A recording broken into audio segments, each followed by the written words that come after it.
हिंदुस्तान में ये अकीदा सदियों से चला आ रहा है कि ईश्वर बाद इंसानों की शक्ल में ज़हूर लेता है। उसी अकीदे के मुताबिक श्री रामचंद्र, श्री कृष्ण और महात्मा बुद्ध को ईश्वर के अवतार समझा जाता है। हिंदुस्तान में मजहबी पेशवाओं को ईश्वर के अवतार समझकर उनकी मूर्तियों को भगवान के रूप में पूजा भी गया। दुनिया भर में सबसे ज्यादा मूर्तियां महात्मा बुद्ध की बनाई गईं और श्री रामचंद्र और श्री कृष्ण से ज्यादा उनकी प्रस्तुत की गई, क्योंकि बुद्ध धर्म हिंदुस्तान से निकलकर पूरे मशरिक़ बैद में फैल गया था। महात्मा बुद्ध देवताओं के कायल न थे, खुदा को एक मानते और निजात आखिरवी पर यकीन रखते थे। उन्होंने अपने मानने वालों को वसीयत की थी कि मरने के बाद उनके राख की पूजा ना की जाए, मगर यह हकीकत बड़ी दिलचस्प है कि दुनिया में सबसे ज्यादा पूजा उन्हीं की होती है। उसे ये मालूम कर लेने में देर न लगी कि बौद्ध देशियों के अनगिनत यात्री यहाँ आकर दान पुण्य करते हैं, जिससे मंदिर के पुरोहित, पुजारी, साधु, भिक्षु मालदार हो गए हैं। मंदिर बहुत बड़े रकबे में वाक़या और कई हलकों में बटा हुआ था, जहाँ मुख्तलिफ धातों, चूब, पत्थर, हाथी दांत, चांदी और सोने की मूर्तियों के अंबार थे और पुजारी यात्रियों को उन मूर्तियों नीज बेशुमार बुद्ध नवारदात के बारे में मालूमात फराहम करने की फीस लेते थे। जिस तरह मंदिर में हजारहा मूर्तियां और हजारहा नवादर थे, उसी तरह गाइड का काम करने वाले पुजारियों की तादाद भी दर्जनों नहीं 20 के हिसाब से थी और वो खूब खाते थे। पैंथा ने भी एक पुजारी गाइड की खिदमात मुआवजे पर हासिल कर ली और यात्रियों के हजूम में तथागत की मूर्तियों के दर्शन करता रहा। उसने वहां बहुत ही तारीखी और कदीम अल अय्याम मूर्तियां देखीं। पत्थर और धात की कई मूर्तियां हिंदुस्तान से लाई गई थीं, जो कंशिंक और कश खानदान की याद दिलाती थीं। उन मूर्तियों के दर्शन करके पैंथाग्राम के मन में बुद्ध का प्रेम भाव कुछ और बढ़ गया, मगर ये बात उसके लिए बड़ी तकलीफदा थी कि वो आन तान बान का बुद्ध मंदिर एक धार्मिक मंडी बन गया था, जहां पुरोहित, पुजारी, साधु, भिक्षु सब धर्म का व्यापार करते थे। वो मंदिर के महापुरोहित तिंगासो से मुलाकात करने में कामयाब हो गया, जो मलाया के कदीम बुद्ध खानदान से ताल्लुक रखता था। उसने महापुरोहित को बताया कि वो मन की शांति के लिए यहाँ आया और तमाम बख्शों को खाना खिलाना चाहता है, मगर ये देखकर उसका दिल बुझ गया कि यहाँ बुद्ध के भगत दौलत के पीछे भागते हैं। महापुरोहित तिंगासु कहने लगा, तुमने खाना खिलाने की जो मन्नत मानी है वो पूरी करो और इस बात पर ना जाओ कि पुजारी दौलत के पीछे भागते हैं। वो यात्रियों से जो कुछ कमाते हैं रात को मंदिर के खजाने में जमा करा देते हैं, और ये बात गलत ना थी। पैंथा ने अपनी आंखों से पुजारियों को यात्रियों से महसूल होने वाली फीस मंदिर के दफ्तर में जमा कराते देखा, जिससे उसका मन साफ हो गया। फिर उसने एक शानदार ज़ियाफत का बंदोबस्त किया, जिससे उसके दिल को बड़ा सुकून मिला। मैं बता चुका हूँ कि आन तान का मंदिर बहुत वसी और आलीशान और कई हलकों में फैला था।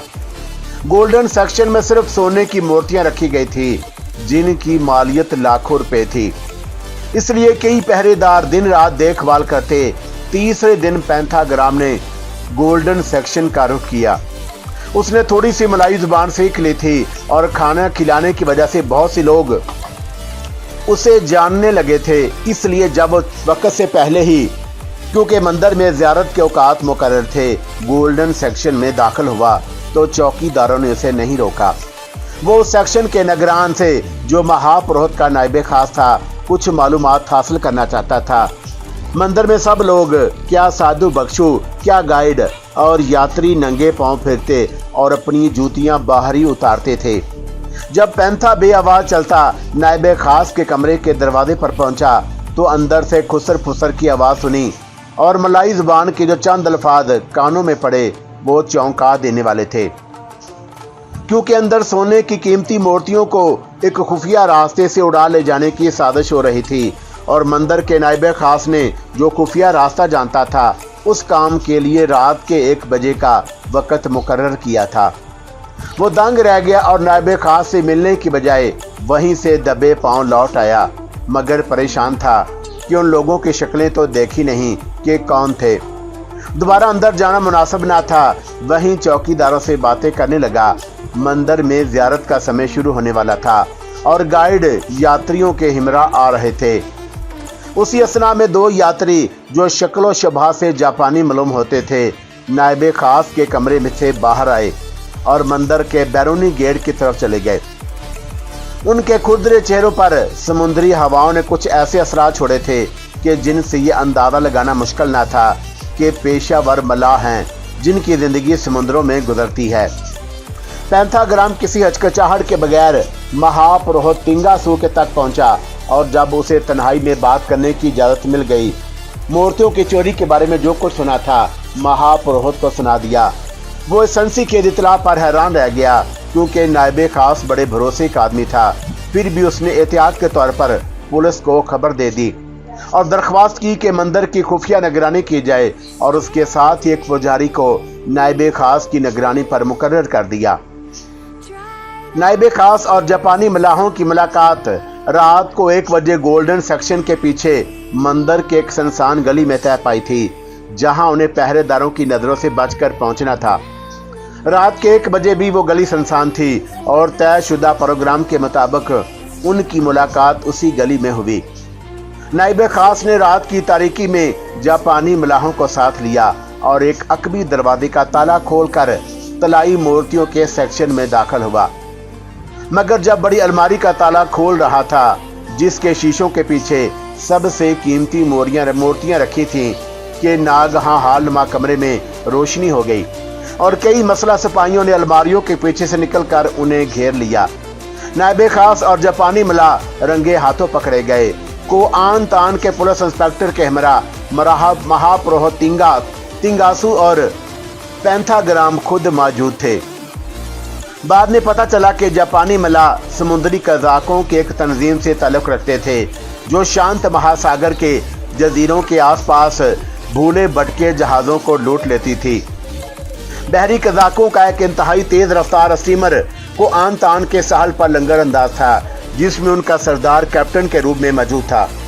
जब मलाया के समुद्री पुलिस ने उसे घेरने की कोशिश की तो रात के अंधेरे में समुद्र का सीना चीरता हुआ साइगोन की तरफ फरार हो गया।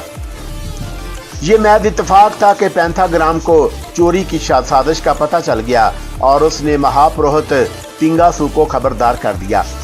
इस तरह बुद्धा की वो मूर्तियां चोरी ना हो सकी जो समंदर का सबसे कीमती सरमाया थी। कुआंतान की यात्रा से पंथा पर जहां ये भेद खुला कि 5 उंगलियां बराबर नहीं और धर्म स्थानों में भी बुरे लोग होते हैं, वहां एक रूहानी सुकून भी मिला कि महज उसके कारण तथागत बुद्ध की कीमती मूर्तियां चोरी और खवारी से बच गईं। महापुरोहित तिंगासू उससे बड़ा मुतासर हुआ और समझा पेंथाग्राम को भगवान ही बर्मा से को आन तान ले आया था ताकि वह मूर्तियों की हिफाजत का जरिया बने। उस सेवा के बदले महापुरोहित ने पेंथा को इनाम देने का फैसला किया, मगर उसने इनाम लेने से इनकार कर दिया और कहा, अगर महापुरोहित मुझे कुछ देना चाहते हैं तो कोई ऐसी रूहानी सौगात दें जो मेरे बेचैन मन को शांति दे सके, क्योंकि मैं बुद्ध मंदिरों में मंदिर की शांति ढूंढता फिर रहा हूँ। तिंगासू ने पूछा कि तुम्हारे मन को क्या चिंता है। पेंथाग्राम ने संगकालिंग हकामती के जिम्मेदार काओ की जमीनों और इलाके के बौद्ध साधुओं की दुश्मनी का किस्सा सुनाया, जिन्होंने झूठी नालशीन दायर कराकर उसका सुख चैन छीन लिया और जीना हराम कर दिया था। महापुरोहित ने सोचो विचार के बाद सलाह दी, काओ की जमीनों का 7वां हिस्सा हकामती के बुद्ध मंदिर को दान कर दो। पेंथा सोच में पड़ गया, क्योंकि काओ ने मना किया था कि वो साधुओं को दान ना दे। महापुरोहित ने बड़ी बड़ी बारीक बात निकाली और समझाया। काओ ने साधुओं को दान देने से मना किया था, मंदिरों को नहीं। ये बात पेंथा की समझ में आ गई और उसके साथ ही तिंगासू ने मांडले की बुद्ध कौंसिल के नाम एक चिट्ठी लिख दी कि वह संगे कालंग हकामती के साधुओं को समझाए वो अपादी ना बने। पेंथाग्राम मुतमिन नजर आने लगा, मगर रुखसत होने से पहले महापुरोहित ने उसे अपने कमरे खास में बुलाया और कहा, पेंथाग्राम, तुम अमिताभ बुद्ध के सच्चे प्रेमी हो और मन की शांति के लिए इतनी दूर से इन इसकी मूर्तियों के दर्शन करने आए हो, इसलिए जाने से पहले मैं तुम्हें एक ऐसी चीज देना चाहता हूँ जो ज्यादा कीमती तो नहीं, मगर बुद्ध इतिहास में बड़ी नादर और पोतर समझी जाती है। तुमने इनाम लेने से इनकार कर दिया और कहा था कि मैं तुम्हें कोई ऐसी रूहानी सौगात दूं जिससे तुम्हारे मन को शांति मिले, तो एक रूहानी सौगात ही दे रहा हूं जिसकी बरकत से तुम्हारी हर कल्पना दूर हो जाएगी। ये कहकर महापुरोहित तिंगासो ने सोने की एक डिबिया निकाली जो चारों तरफ से इस तरह बंद थी कि खोली ना जा सकती थी, और जो कुछ था उस डिबिया के अंदर ही बंद था, और वो उसे पैंथा के हवाले करने से पहले बताने लगा। इस डिबिया के साथ बुद्ध इतिहास की कहानी में बसता है जो 2000 वर्ष से ज्यादा पुरानी है।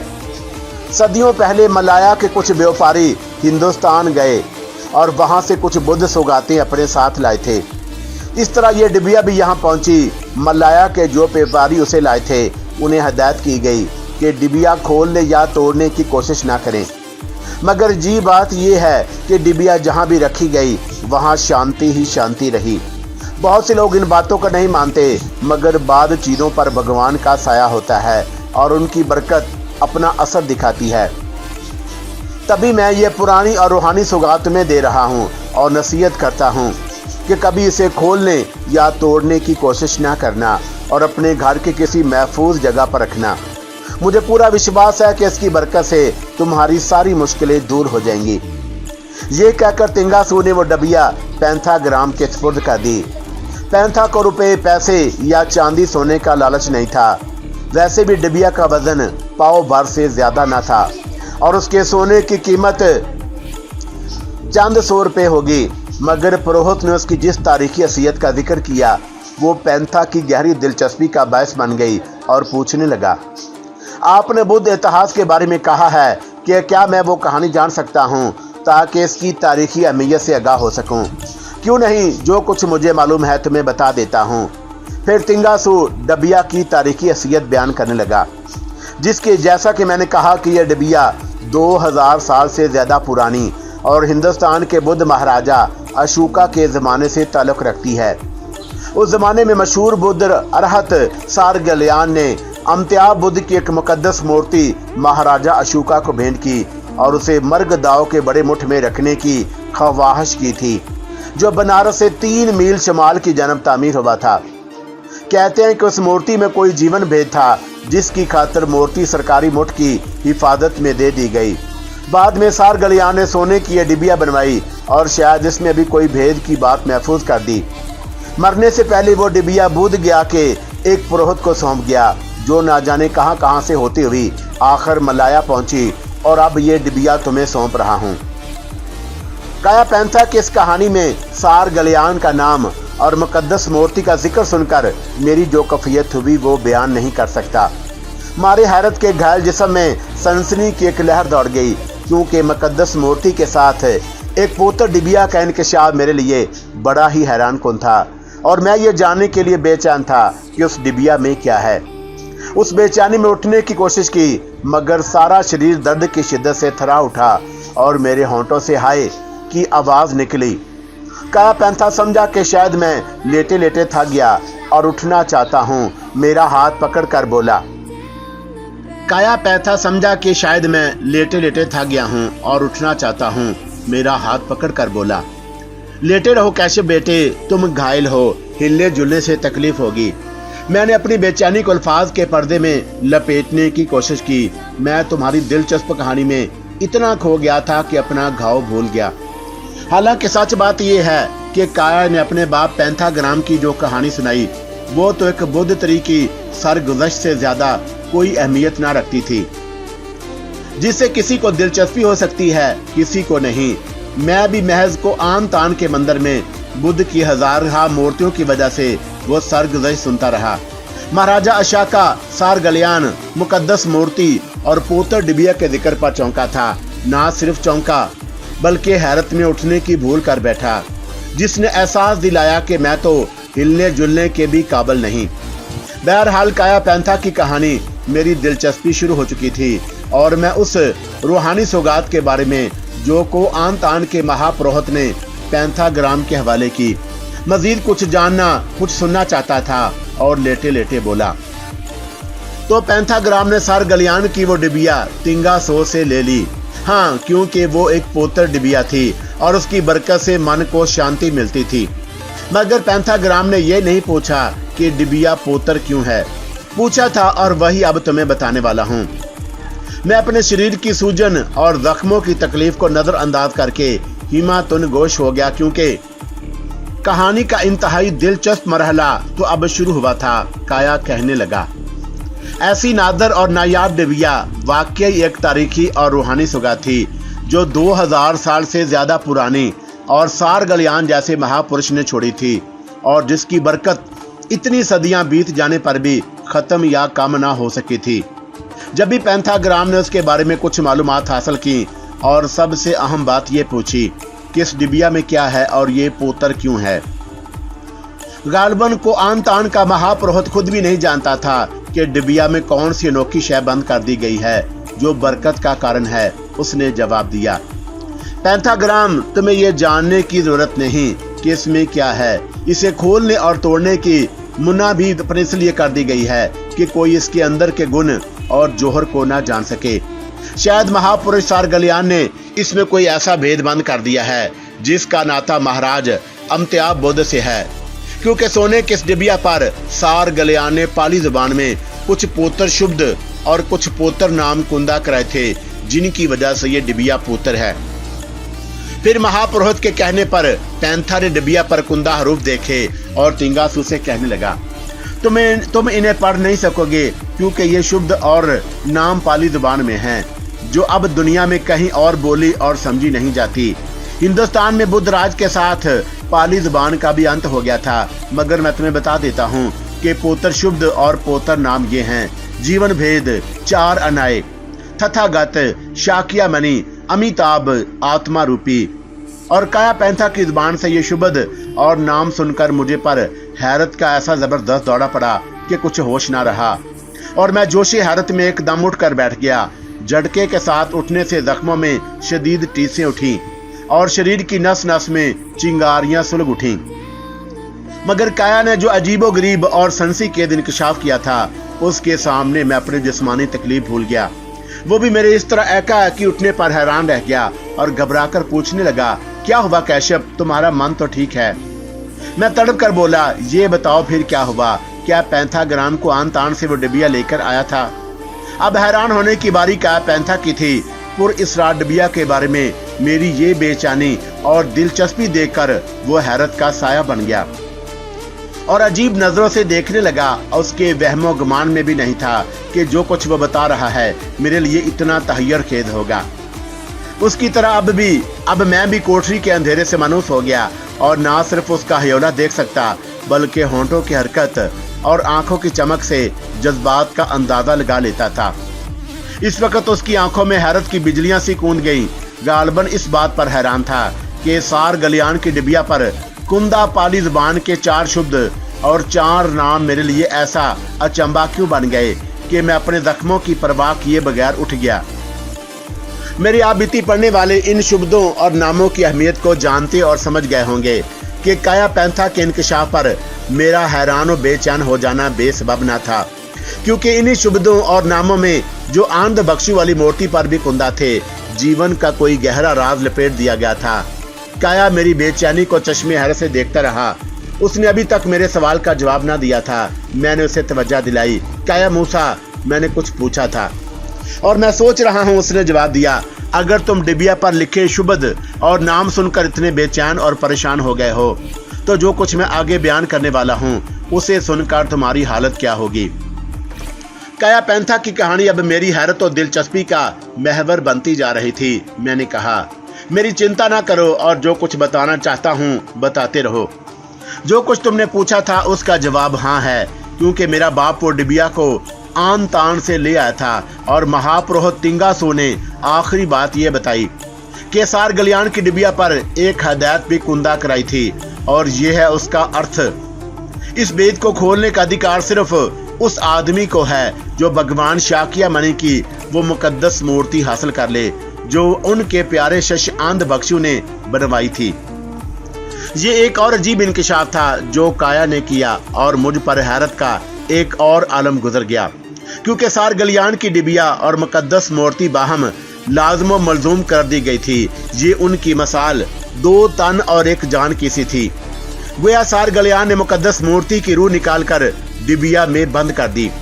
उसे खोले बगैर मूर्ति के जौहर को समझना मुश्किल था और ये डिबिया खोलने से पहले मूर्ति को हासिल करने की शर्त रखी गई थी। मैं जानता यीशु ने इस मूर्ति में भगवान बुद्ध के सर की राख महफूज कर दी थी, मगर उसका राज या जौहर डिबिया में बंद था, यानी वो मूर्ति की जान थी और मेरे लिए मूर्ति के साथ डिबिया हासिल करना भी जरूरी हो गया था। मैंने बिल्कुल साफ और वाज़ेह सवाल किया, अब कहाँ है वो डिबिया? वो हैरत ज़दा से बोला, तुम डिबिया के लिए इतने बेचैन क्यों हो गए? मुझे ख्याल आया कि मैं तो कुछ ज्यादा ही बेअक्ल हूँ और मेरी बेअक्ली मेरे राज दिल को अफशां किए देती है। फिर अपने आप पर काबू पाने की कोशिश करने लगा।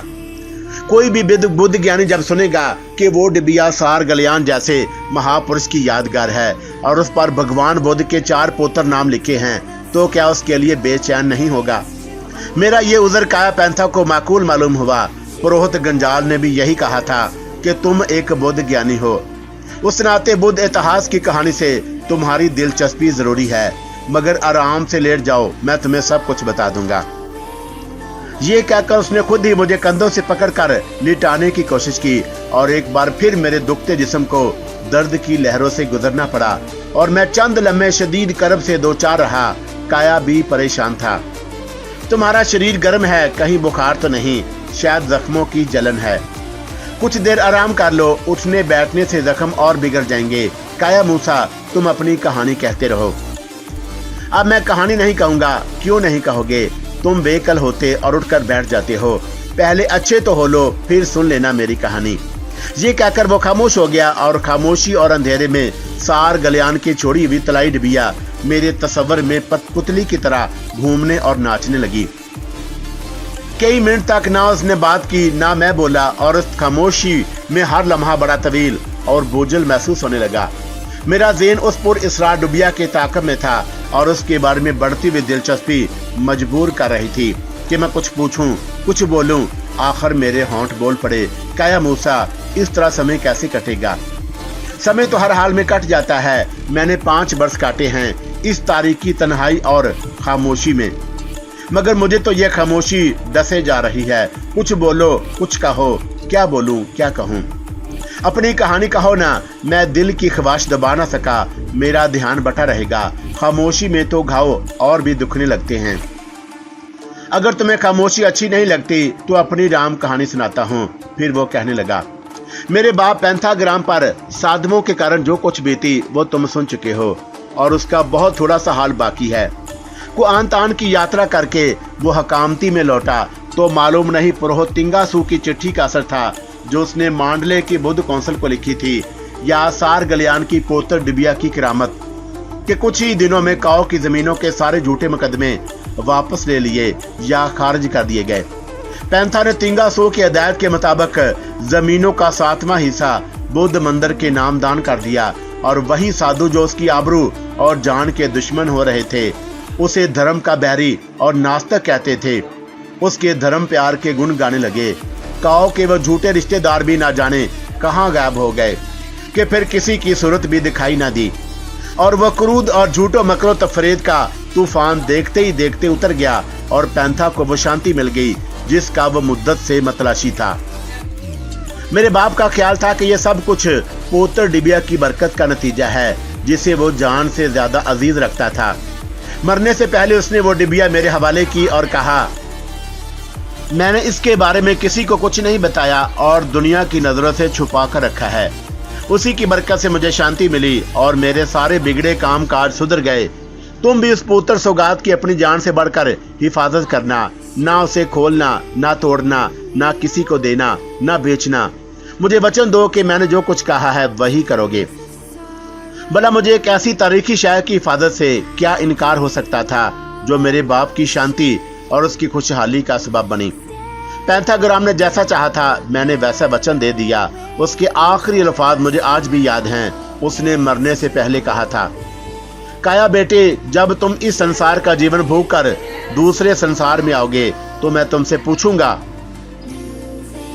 कि अपना वचन पूरा करके आए हो, और इस दुनिया में मुझे तुम्हारा इनकार नहीं, इकरार चाहिए। ये कहकर पेंथाग्राम परलोक सदार गया और उसके साथ ही एक कहानी खत्म हो गई। यहाँ से दूसरी कहानी शुरू होती है, दूसरा द्वार खुलता है और अब मैं वो रूहदास सुनाऊंगा जो मुझ पर गुजरी। मेरा बाप एक अमानत मेरे सुपुर्द करके रुखसत हो गया और मैंने उसकी चिता की राख और हड्डियां दरियाए चन वन में बहा दी, मगर मैं नहीं जानता था कि वो मुकद्दस अमानत जिसकी हिफाजत मुझे अपनी जान से बढ़कर करना थी, मेरी तबाही और बर्बादी का कारण बन जाएगी और दुनिया मुझ पर इतनी तंग और तारीख हो जाएगी जैसे जमीन के पेट में उतरी हुई ये काल कोठरी है जहाँ ना ताज़ा हवा आती है ना रोशनी। जब मैंने अपने बाप को वचन दिया था तो बड़ा खुश था कि बुद्ध इतिहास के एक पुत्र और नादर यादगार मेरे सुपुर्द की जा रही है, मगर आज मेरे पास गमों और आंसुओं के सिवा कुछ बाकी नहीं रहा, क्योंकि मुझ पर तबाही सार गलियान की उसी डिबिया की वजह से आई जिसकी हिफाजत का वचन दे चुका था। उस तबाही का आगाज तब हुआ जब मैं अपनी बेटी के प्यार में तुम्हारी मौसी चंद्रबाला की मौत का गम भूल चुका था। चंद्रबाला के स्वर्गवास हो जाने पर दुनिया से मेरा मन उचाट हो गया। लोगों ने दूसरा ब्याह करने के मशवरे दिए, मगर मैंने जलपिना की खातर दूसरा ब्याह किया, ना दुनिया छोड़ी। मेरे जीवन का एक ही आदर्श था कि अपनी बेटी की परवरिश करूं, उसे सुखी रखूं। मैंने उसे बाप की शफकत के साथ माँ की ममता भी दी और उसके सबसे चाव पूरे किए। वो बचपन ही से नाट से लगाव रखती थी। ये शौक पूरा करने के लिए एक मास्टर नौकर रख लिया जो उसे नाट सिखाया करता था। मैं इलाके का एक खुशहाल जिम्मेदार और अपनी बेटी की हर तमन्ना पूरी करना चाहता था। हम दोनों बाप बेटी बड़े खुश थे, मगर जलपिना की उम्र का 13वां वर्ष हम दोनों के लिए बड़ा मनहूस साबित हुआ। ये 1925 के सन और सितंबर के महीने की बात है। तिब्बत का एक लामा भगवान बुद्ध की कोई गुमशुदा मूर्ति ढूंढता हुआ बर्मा में आया और कदीम शहर आवा और मांडले से होता संग कालंग हकामती से गुजरा। काया पैंथा की जुबानी तिब्बती लामा का जिक्र सुनकर जो भगवान की गुमशुदा मूर्ति ढूंढता फिरता था, मेरा माथा ठनका और पूछा क्या नाम था उस लामा का। बद्री साखा। और बद्री साखा का नाम सुनकर मेरे ज़हन में जैसे मौत की घंटी बजी। यही बद्री साखा अनाथ बिंदु वाली मूर्ति का सुराग लगाता सावगारी पहुंचा और मंगल साव से मिला था। चक्रवर्ती चाचा से उसकी पहली मुलाकात 1920 को ढाका में और 2 वर्ष बाद दूसरी मुलाकात चट्टागांग की बंदरगाह पर हुई थी। फिर उसका कोई सुराग न मिल सका। वो चक्रवर्ती चाचा की मुसीबत का बहस बना और अब काया पैंथा की कहानी में भी मौजूद था। ये इंकिशाफ बड़ा हैरान कुन था कि वो असम और पूर्वी बंगाल से होता बर्मा में जा निकला था और मूर्ति की तलाश खत्म ना हुई थी।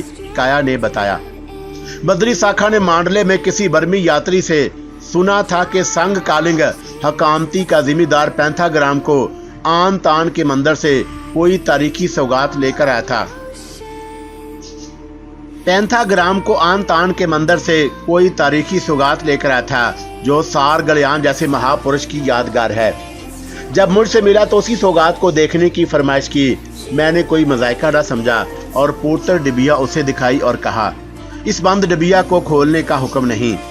वो बड़ा हैरान हुआ और उस पर कुंदा इबारत देखने लगा। मैंने बताया, ये पाली जुबान में 4 शब्द और बुद्ध के 4 नाम लिखे हैं, जीवन भेद आचार अनाय तथागत शाक्या मणि अमिताभ आत्मा रूपी। बुद्धि साखा ने शुभद और नाम सुने तो उसी तरह चौंका जिस तरह आज तुम चौंके और बेचैनी से उठकर बैठ गए थे। वो कुछ देर डिबिया को देखता रहा, फिर उसे आंखों से लगाया, बोसा दिया, प्रणाम किया और चला गया। उसे गए सिर्फ 3 महीने हुए थे कि मेरे घर एक पुर इसरार मेहमान आ टपका। वो असामी कबाइल का कसादू और अपने आप को भगवान का बुद्ध का भक्त कहता था। उसने भी मुझसे सार गलियान की डिबिया के बारे में पूछा और मुझे कुछ अजीब सा लगा। ये दूसरा आदमी भी उसी सौगात से दिलचस्पी रखता है जो मेरा बाप कई वर्ष पहले को आन तान से लाया था। आखिर ये माजरा क्या है? क्या बातें करने के बाद वो मतलब पर आ गया और बोला, मैं वो डिबिया खरीदना चाहता हूँ, उसकी असली कीमत से 2-3 गुना ज्यादा दाम दूंगा। मैंने हैरत से उसे देखा और जवाब दिया, तारीखी यादगारें बेची नहीं जाती, और फिर वो तो मेरे बाप की निशानी है। बेचना नहीं चाहते तो धर्म के नाम पर दान कर दो। ये बात सुनकर मुझे और ताज्जुब हुआ। दान भी नहीं कर सकता। मैं उसके सवाल पर और वो मेरे जवाब पर हैरान था। हम दोनों एक दूसरे को अजीब सी नजरों से देखते रहे। कुछ देर चुप रहकर वो अचानक बोला, साधुओं पर कृपा करने से भगवान खुश होता है। साधु बिगड़ जाएं तो भगवान बिगड़ जाता है। गोया वो मुझे अपनी भुगती बुजुर्गी और साधन की चमत्कार भी दिखा रहा था और उसकी आड़ में धमकी भी दे रहा था। मगर मुझसे साधुओं के कौन से गुण छुपे थे? मैं उनके कई पहलूवार बातों को जानता था, इसलिए हाथ जोड़ दिए। क्षमा कर दो साधु महाराज, मैं वो डिबिया किसी को नहीं दे सकता। मेरा इनकार सुनकर भी उसका असरार जारी था। डिबिया एक नज़र दिखा दो। मुझे उसकी नीयत अच्छी ना लगी। साफ जवाब दिया, दिखा भी नहीं सकता, अब चले जाओ। ये सुनते ही वह बड़े जलाल में खड़ा हुआ और मेरी आंखों में आंखें डालकर कहने लगा, काया पैंथा, वो डिबिया तो मुझे दोगे, ये मैं कहता हूँ। ना जाने उसकी आंखों में क्या था। मैं एक पल के लिए हिल गया, मगर फौरन संभला। मुझे उसकी बात पर गुस्सा आया और कहा, इसके आगे तुम्हें कुछ कहने और मुझे कुछ सुनने की जरूरत नहीं। मेरे घर से निकल जाओ, इसी में तुम्हारी भलाई है, समझे? मुझे बाद में पता चला कि उसका नाम पुरोहित गंजाल था और वो मुझे क्रोध की नज़रों से घूरता हुआ मेरे घर से तो चला गया, मगर हकामती से नहीं गया, क्योंकि दूसरे दिन उनका चेला शंकर एक संदेश लेकर आया। अगर तुम्हें अपना और अपनी बेटी का जीवन प्यारा है तो डिबिया से दस्तबरदार हो जाओ और उसे मेरे हवाले कर दो। मैं उसकी धमकी को सिर्फ एक गीदड़ भड़की समझा और उसके चेले को भी घर से निकल जाने और कभी इधर ना आने का हुक्म दिया।